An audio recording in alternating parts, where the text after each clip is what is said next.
bwana. Yaje tumekuja. Kaka yupo katoka. Kenda mbali? Lakini sio mbali sana. Kwa hiyo hapa ndio kwa Nyanja? Hapa ndio kwa. Ndio kwa Nyanja mwenyewe.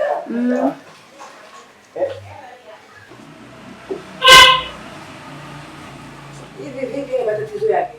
Yalishia. Matatizo? Sikuwa na matatizo katika kipindi cha nyuma. Matatizo gani? Kwa na matatizo ya kimaisha, pia kuna mwanamke anamchanganya. Ila wewe mama. Hayo mambo ya watu ya nini anakuhusu nini? Hapana mwanangu. Lazima alipokuwa alikuja kwangu mimi mwenyewe kuja kuniomba ushauri kama. Unajua tena ni mtoto wa jirani yetu. Nilikuwa na maisha sana.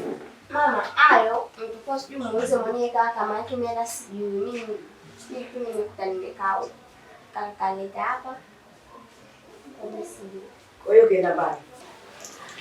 Jamani. Mama Kamana. Jamani. Shikamoo. Baraba mjambo. Mamjambo bwana.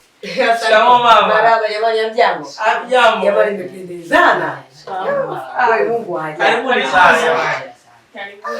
Huyu ndio kiatu vinywaji bana. Mbona unachukua vinywaji bana? Wewe ni mwanangu Nyanja wewe. Ndio huyu mama anamshukuru Mungu. Mali Mungu, wewe Mungu aje.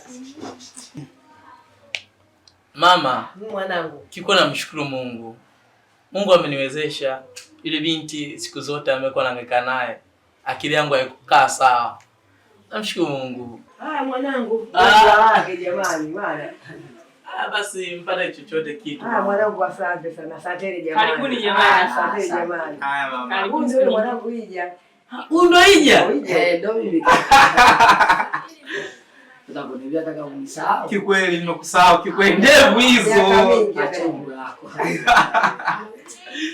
Basi karibuni sana. Jamani kwa wana kwa elimu. Haya karibu mama sikiliza. Asante. Asante mama. Haya.